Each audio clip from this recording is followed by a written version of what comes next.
سورہ انعام کی آیت نمبر 63 ہے۔ اعوذ باللہ من الشیطان الرجیم، بسم اللہ الرحمن الرحیم۔ قل من ينجيكم من ظلمات البر والبحر تدعونه تضرعا وخفيا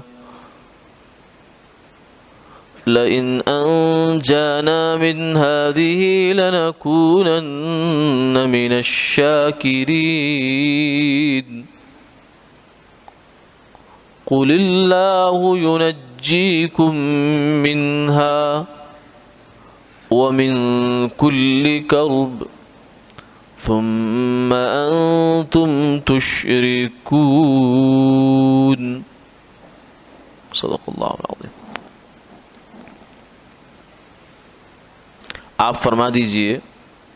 کون ہے جو تمہیں بچا لاتا ہے سمندر اور خشکی کی آزمائشوں سے؟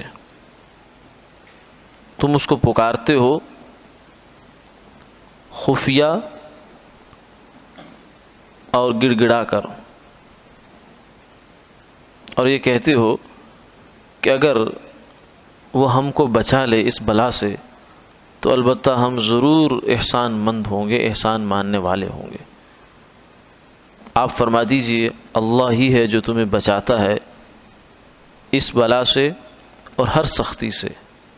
پھر بھی تم شرک کرتے ہو۔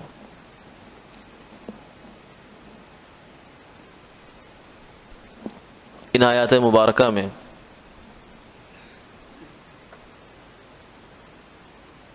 جو مضمون بیان ہوا ہے وہ من جانب اللہ ہی کچھ ایسا ہے کہ ہمارے جو موجودہ حالات ہیں ان کے ساتھ اس کی بہت مطابقت ہے، اس لیے خیال ہوا کہ اس کو تفسیر سے پڑھ دیا جائے۔ بہت قیمتی باتیں لکھی ہیں۔ فرمایا کہ آیت کا مطلب یہ ہے کہ اللہ جل شانہ نے مشرکین مکہ کو تنبیہ اور ان کی غلط کاری پر آگاہ کرنے کے لیے رسول اللہ صلی اللہ علیہ وسلم کو حکم دیا کہ وہ ان لوگوں سے یہ سوال کریں کہ بری اور بحری سفروں میں جب بھی وہ کسی مصیبت میں گر جاتے ہیں تو اس وقت تمام بتوں کو بھول کر صرف اللہ کو پکارتے ہیں، کبھی اعلانیہ طور پر اپنی ذلت اور عاجزی کا اعتراف کرتے ہیں اور کبھی دل دل میں اس کا اقرار کرتے ہیں کہ اس مصیبت سے تو سوائے اللہ تعالیٰ کے اور کوئی نہیں بچا سکتا، اور اس خیال کے ساتھ یہ بھی وعدہ کرتے ہیں کہ اگر اللہ تعالیٰ نے ہمیں اس مصیبت سے نجات دے دی تو ہم شکر اور حق شناسی کو اپنا شیوا بنا لیں گے،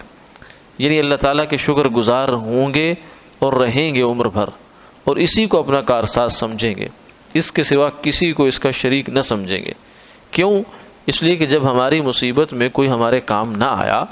تو اب ہم ان کی پوجا پاٹ کیوں کریں؟ تو اب آپ ان سے پوچھئے کہ ان حالات میں کون ان کو مصائب اور ہلاکتوں سے نجات دیتا ہے؟ چونکہ اس کا جواب تو ظاہر ہے، معلوم تھا، متعین تھا، اور وہ اس اتنی کھلی سی بات کا مشرکین مکہ انکار بھی نہیں کر سکتے تھے کہ حق تعالیٰ کے سوا کوئی بت یا دیوتا اس حالت میں ان کے کام نہیں آیا۔ اس لیے دوسری آیت میں اللہ تعالیٰ نے خود ہی رسول اللہ صلی اللہ علیہ وسلم سے یہ ارشاد کہلوا دیا کہ آپ فرما دیجئے صرف اللہ ہی ہے جو تمہیں اس مصیبت سے نجات دیں گے، بلکہ تمہاری ہر تکلیف اور پریشانی اور بے چینی کو وہی دور فرمائیں گے۔ مگر ان سب کھلی نشانیوں کے باوجود پھر جب تم لوگوں کو نجات اور آرام مل جاتا ہے تو پھر تم شرک میں مبتلا ہو جاتے ہو اور بتوں کی پوجا پاٹ میں لگ جاتے ہو۔ یہ کیسی غداری اور مہلک قسم کی جہالت ہے۔ ان دونوں آیتوں میں اللہ تعالیٰ کی قدرت کاملہ کا بیان ہے کہ ہر انسان کو ہر مصیبت اور تکلیف سے نجات دینے پر اللہ کو پوری قدرت حاصل ہے، یعنی اللہ تعالیٰ اسباب کے نہ محتاج نہ پابند۔ انسان اسباب کا محتاج بھی ہے، پابند بھی ہے۔ محتاج اس لیے کہ انسان کوئی کام کرنے کے لیے سبب سے باہر جا ہی نہیں سکتا، یہ تو سبب کی محتاج ہے۔ جلانے کے لیے آگ لائے گا، بجھانے کے لیے پانی لائے گا، لیکن اللہ سبب کے محتاج نہیں ہے بلکہ سبب کو پیدا کرنے والے ہیں، اور انسان سبب کا پابند ہے۔ جب بیماری آ گئی تو اب دوائی کے بغیر، علاج معالجے کے بغیر، کوئی ٹونے کے بغیر اس کو ہٹا نہیں سکتا، لیکن اللہ اس کے پابند بھی نہیں ہے۔ تو وہ سبب کے خالق بھی ہیں، مالک بھی ہیں، سبب کو ہٹا بھی سکتے ہیں، بنا بھی سکتے ہیں، لا بھی سکتے ہیں۔ جرثوموں کو پیدا کرنے والے، وائرسوں کو پیدا کرنے والے وہ خود ہیں، اور اس کو ہٹانے والے، لے جانے والے وہ بھی وہی ہیں۔ اور یہ بھی کہ ہر قسم کی مصیبتوں اور تکلیفوں اور پریشانیوں کو دور کرنا صرف اللہ ہی کے ہاتھ میں ہے۔ اور یہ بھی کہ یہ ایک ایسی کھلی ہوئی حقیقت اور بداہت ہے کہ ساری عمر بتوں اور دیوتاؤں کو پوجنے اور پکارنے والے بھی جب کسی مصیبت میں گرفتار ہو جاتے ہیں، اس وقت وہ بھی صرف خدا تعالیٰ ہی کو پکارتے ہیں اور اسی کی طرف متوجہ ہو جاتے ہیں۔ آج جو ہے ہم بھی زندگی بھر عام حالات میں تو بس اسی کو سمجھتے ہیں کہ خدا کی اب کیا ضرورت ہے کہ سائنس نے سارے مسئلے حل کر دیے، میڈیکل سائنس نے کر دیے، فلاں سائنس نے کر دیے۔ حتیٰ کہ بعض ایسے ناہنجار قسم کے لوگ ہیں وہ تو یہ تک کہنے لگ گئے لا الہ الا اللہ کہنے کی نعوذ باللہ کوئی ضرورت نہیں، کہو لا الہ الا سائنس۔ کہا نا کہ فی امان اللہ، اللہ کی امان میں جب کوئی مسافر رخصت ہو رہا ہوتا ہے تو کہتے ہیں اب فی امان اللہ کہنے کی ضرورت ہے، یہ تو پرانے زمانے کی باتیں تھی، اب فی امان سائنس کہو، یعنی سائنس کی امانت میں تمہیں دے دیا، کیونکہ سائنس نے تو اب بہت ترقی کر لی ہے۔ تو لیکن یہ بات بعض دفعہ انسان کو ہو جاتی ہے، پھر اللہ تعالیٰ اس کو جھٹکا لگا کے بتاتے ہیں۔ مشرکین کا یہ طرز عمل ان کی غداری کے اعتبار سے کتنا ہی بڑا جرم ہو، مگر مصیبت پڑنے کے وقت صرف اللہ ہی کی طرف توجہ اور حقیقت کا اعتراف ہم مسلمانوں کے لیے ایک تازیانہ عبرت ہے کہ ہم اللہ پر ایمان رکھنے کے باوجود مصیبتوں کے وقت بھی خدا کو یاد نہیں کرتے۔ یعنی مشرک اس معاملے میں پھر بھی ہم سے آگے نکل گئے کہ وہ کم سے کم اتنے تو تھے کہ جب مصیبت میں پڑتے تھے پھر خدا ہی کی طرف رجوع کرتے تھے، اور ہم مسلمان چونکہ دین کے ٹھیکیدار، اس لیے ہم تو کہتے ہیں کہ دین تو ہمارا اپنا، وہ تو اپنی جگہ ہے، بس ہم تو اب اسباب ہی کے دائرے سے کچھ نہ کچھ نکالنے کی کوشش کریں گے۔ اب پھر بھی خدا کی طرف رجوع کا دھیان نہیں آتا ہم بلکہ خدا کی طرف رجوع کرنے کے جو جگہ ہیں، جو مراکز ہیں، جو اسباب ہیں، ذرائع، ان کو بند کرنے کی سوچتے ہیں۔ مسجدیں بند کر دو، ان کو تالے لگا دو، یہ کر دو، وہ کر دو، کیونکہ مسلمان ہیں ہم، جدی پشتی مسلمان ہیں، تو ہم خدا تعالیٰ کو یاد نہیں کرتے۔ مشرک تو پھر بھی یاد کر رہا ہے، بلکہ ہمارا سارا دھیان مادی سامانوں میں گم ہو کر رہ جاتا ہے۔ اگرچہ مورتوں اور تصویری بتوں کو اپنا کارساز نہیں سمجھتے، اس لیے ہم مطمئن بھی ہیں کہ ہم مشرک نہیں ہیں، شرک نہیں کرتے، مگر یہ مادی سامان اور اسباب اور آلات، یہ تحفظیں، یہ تدبیریں، یہ جو ہے اور اس قسم کی جو چیزیں ہیں، یہ بھی ہمارے لیے بتوں سے کم نہیں، جن کی فکروں میں ہم ایسے گم ہیں کہ خدا تعالیٰ اور اس کی قدرت کاملہ کی طرف کبھی دھیان نہیں ہوتا کہ اللہ بھی ہیں۔ بس وہ اللہ تعالیٰ کو ہم ایک اپنے خانے میں بس رکھتے ہیں فارمیلٹی کے لیے کہ ہاں ہمارا ایمان کا حصہ ہے، لیکن باقی جو دنیا کے کام ہیں وہ تو ظاہر ہے کہ یہ اسباب سے ہی ہوتے ہیں۔ جسے مشرکین مکہ عام حالات میں یہ کہتے تھے کہ اللہ ٹھیک ہے اپنی جگہ ہے، کائنات کو بنایا انہوں نے، لیکن اب جو آگے سسٹم چل رہا ہے وہ تو یہ فلاں بت فلاں کام چلا رہا ہے، فلاں فلاں چلا رہا ہے، فلاں فلاں چلا رہا ہے۔ تو ایسے ہی کچھ ہمارے ذہنوں میں بیٹھ جاتا ہے کہ ٹھیک ہے اللہ اس کائنات کے بنانے والے تو ہیں، لیکن اب بنا کر سسٹمیٹک کام ہے، اسباب بنا دیے، یہ جرثومہ بنا دیے، یہ بیماری بنا دی، یہ کر دیا، وہ کر دیا، اب یہ خود بخود ہی آٹومیٹک طریقے سے کام ہو رہا ہے، آٹومیشن پہ کام ہو رہا ہے۔ ہمارے بھی خیالوں میں ایسی بات ہی بیٹھ جاتی ہے، لہذا ہماری تان سبب پہ آ کے ٹوٹتی ہے، اللہ کی طرف دھیان ہی نہیں جاتا۔ ہم ہر بیماری میں صرف ڈاکٹروں اور دواؤں کو، ہر بیماری میں صرف ڈاکٹروں اور دواؤں کو، اور ہر اور طوفان اور سیلاب کے وقت صرف مادی سامانوں کو اپنا کارساز سمجھ کر اسی کی فکر میں ایسے گم ہو جاتے ہیں کہ مالک کائنات کی طرف دھیان تک نہیں جاتا۔ حالانکہ قرآن کریم نے بار بار واضح الفاظ میں یہ بیان فرمایا ہے کہ دنیا کے مصائب اور حوادث عموماً انسانوں کے اعمال بد کے نتائج اور آخرت کی سزا کا ہلکا سا نمونہ ہوتے ہیں، اور اس لحاظ سے یہ مصائب مسلمانوں کے لیے ایک طرح کی رحمت ہوتے ہیں کہ ان کے ذریعے سے غافل انسانوں کو چونکا دیا جاتا ہے تاکہ وہ اب بھی اپنے اعمال بد برے عملوں کا جائزہ لے کر ان سے باز آنے کی فکر میں لگ جائیں اور آخرت کی بڑی اور سخت سزا سے محفوظ رہیں۔ اسی مضمون کی طرف قرآن کریم میں ارشاد ہے وَلَنُذِيقَنَّهُم مِّنَ الْعَذَابِ الْأَدْنَىٰ دُونَ الْعَذَابِ الْأَكْبَرِ لَعَلَّهُمْ يَرْجِعُونَ،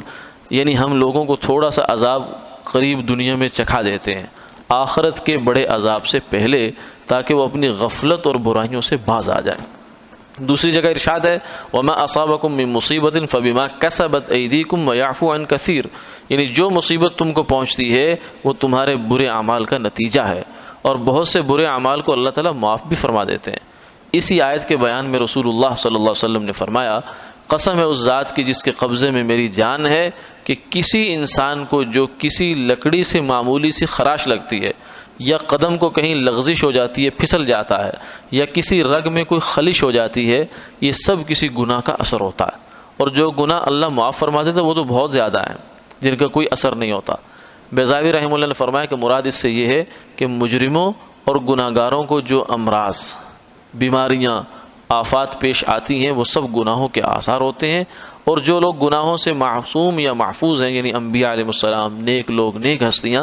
ان کے امراض اور آفات ان کے صبر و استقلال کے امتحان اور جنت کے بلند درجات عطا کرنے کے لیے ہوتے ہیں۔ خلاصہ یہ ہے کہ عام انسانوں کو جو گناہوں سے خالی نہیں، ان کو جو بھی بیماریاں اور حوادث اور مصائب یا تکالیف اور پریشانیاں پیش آتی ہیں وہ سب گناہوں کے نتائج اور آثار ہیں۔ اس سے یہ بھی معلوم ہو گیا کہ تمام مصائب اور پریشانیوں کا اور ہر قسم کے حوادث اور آفات کا اصلی اور حقیقی علاج یہ ہے کہ اللہ جل شانہ کی طرف رجوع کیا جائے، پچھلے گناہوں سے استغفار اور آئندہ سے ان سے پرہیز کرنے کا پختہ ارادہ کریں، اور اللہ ہی سے رفع مصائب کی دعا کریں کہ اللہ تو ہی اس بلا کو اٹھانے والا ہے اور کوئی اس کو اٹھا سکتا نہیں ہے۔ اس لیے کہ جہاں جہاں بھی ہماری نظر جا سکتی ہے اسباب کے درجے میں، وہ کہتے ہیں ہمارے پاس کوئی علاج نہیں، ڈاکٹر مریض کے قریب آنے کے لیے تیار نہیں ہے، اس کو تڑپتا چھوڑ کر مرنے کے لیے جانے دے رہے ہیں، اس کے علاج کی طرف فکر نہیں کر رہے۔ تو یہ ایسے یہ ہمیں سب چیزیں بتا رہی ہیں، مایوس کر رہی ہیں کہ ہمارے پاس کچھ نہیں ہے، ہمارے سے کیا مانگتے ہو، اللہ کی طرف رجوع کرو جہاں کچھ ہے۔ اس کے معنی یہ نہیں کہ مادی اسباب، دوا، علاج اور مصائب سے بچنے کی مادی تدبیریں بیکار ہیں، بلکہ مطلب یہ ہے کہ اصل کارساز حق تعالیٰ کو سمجھیں اور مادی اسباب کو بھی اسی کا انعام سمجھ کر استعمال کریں کہ سب اسباب اور آلات اسی کے پیدا کیے ہوئے ہیں اور اسی کی عطا کردہ نعمتیں ہیں اور اسی کے حکم اور مشیت کے تابع ہیں، تابع ہو کر انسان کی خدمت کرتے ہیں۔ آگ، ہوا، پانی، مٹی اور دنیا کی تمام طاقتیں سب اللہ تعالیٰ کے تابع فرمان ہیں۔ بغیر اس کے ارادہ کے نہ آگ جلا سکتی ہے، نہ پانی بجھا سکتا ہے، نہ کوئی دوا نفع دے سکتی ہے، نہ کوئی غذا نقصان پہنچا سکتی ہے۔ کسی سے مصافحہ کرنا، کسی سے گلے ملنا، کسی کے قریب بیٹھنا، مسجد میں آنا جانا، یہ اس وقت تک اس میں کوئی نقصان نہیں ہو سکتا جب تک اللہ کا حکم شامل نہیں ہو جائے گا۔ مولانا رومی نے خوب فرمایا، خاک و باد و آب و آتش بندہ انت، با منو تو مردہ با حق زندہ انت۔ یہ مٹی، یہ ہوا، یہ پانی، یہ آگ، یہ سب اللہ کے تابع فرمان ہیں، اس کے غلام ہیں۔ یہ ہمارے تمہارے لیے یہ مردہ ہیں لیکن حق تعالیٰ کے ساتھ یہ زندہ ہیں، یعنی اللہ کا امر ان کے اندر ہوتا ہے تو اثر آتا ہے، ورنہ اثر نہیں آ سکتا۔ سبب بنتا ہی وہ ہے جس کے اندر اللہ کا امر شامل ہو جاتا ہے۔ اللہ کا امر جب عالم امر سے چلتا ہے تو عالم خلق میں پہنچتا ہے، عالم خلق میں پہنچ کر وہی امر سبب کی صورت اختیار کر لیتا ہے۔ تو جس سبب کے پیچھے اللہ کا امر ہوتا ہے وہ سبب مؤثر ہو جاتا ہے، جس کے پیچھے امر نہیں ہوتا وہ سبب ہونے کے باوجود بھی مؤثر نہیں ہوتا۔ مرنے کو انسان ایک گولی سے مرتا ہے اور لوگ 100 گولی کھا کے نہیں مرتے، ایسی بھی ہے۔ تو وہاں ان گولیوں میں موت تھی نہیں۔ جو مجاہدین جہاد کے میدانوں میں ہوتے ہیں، فوجی ہمارے محاذوں پر ہوتے ہیں، وہ بتاتے ہیں کہ جب جنگ لگتی ہے تو کانوں کے پاس سے گولی شوں کرتے ہوئے گزر جاتی ہے، یعنی موت اتنی قریب سے ہم اس کو دیکھتے ہیں کہ یقین ہو جاتا ہے کہ گولی میں موت نہیں ہے۔ یہ سبب ضرور ہے لیکن جب تک اس کو امر نہیں آئے گا اس وقت تک یہ کچھ نہیں کر سکتی۔ یہ یقین اللہ تعالیٰ انسان کا بناتے ہیں۔ محاذ جنگ پر مجاہدین یہ بتاتے ہیں کہ بڑے بڑے گولے آ کے قریب انسان کے گرتا ہے، پھٹتا ہے،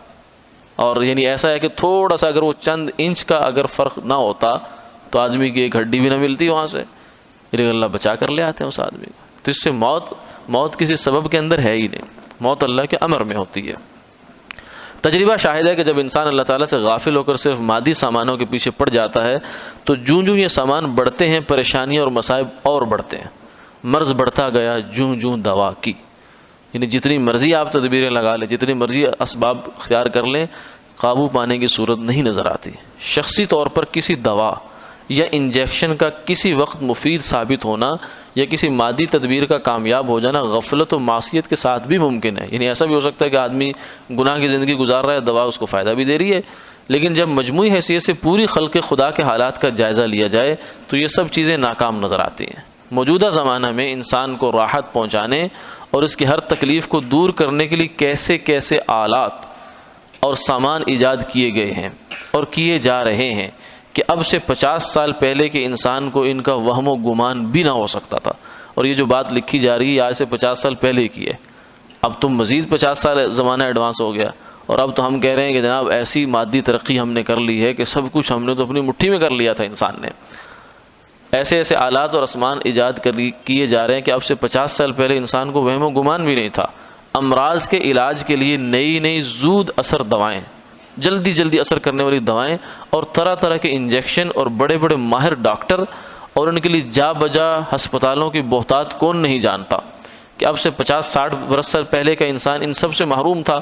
لیکن مجموعی حالات کا جائزہ لیا جائے تو ان آلات و سامان سے محروم انسان اتنا بیمار اور کمزور نہ تھا جتنا آج کا انسان بیماریوں کا شکار ہے۔ اسی طرح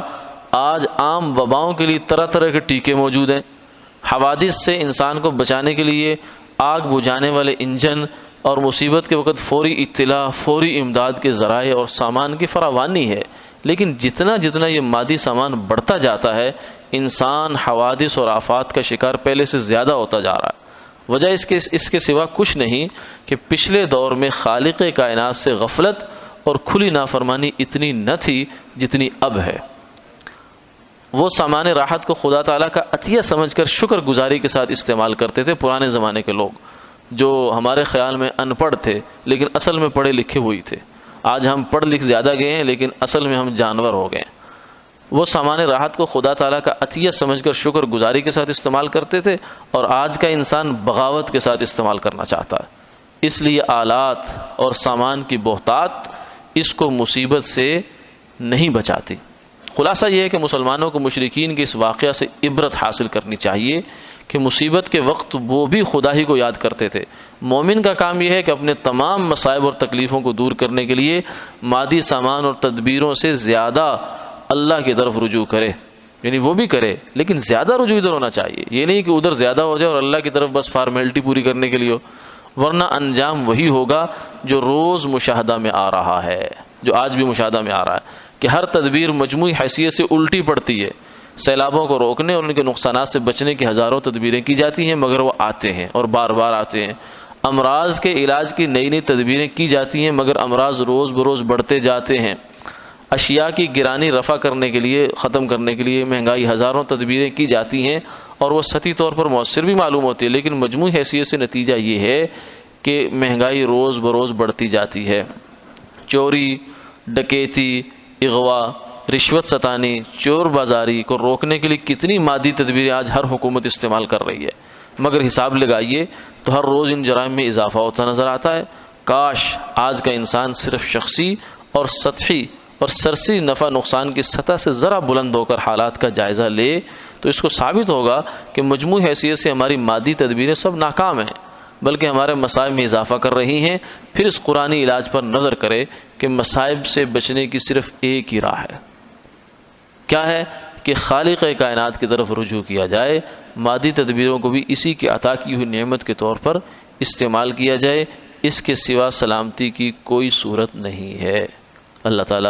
ہمیں سمجھ عطا فرمائے اور عمل پیرا ہونے کی توفیق عطا فرمائے، اور پوری امت مسلمہ کو اس بات کی سمجھ عطا فرمائے اور عمل میں لانے کی توفیق عطا فرمائے۔ اللہم صلی علی سیدنا و مولانا محمد وعلی آل سیدنا و مولانا محمد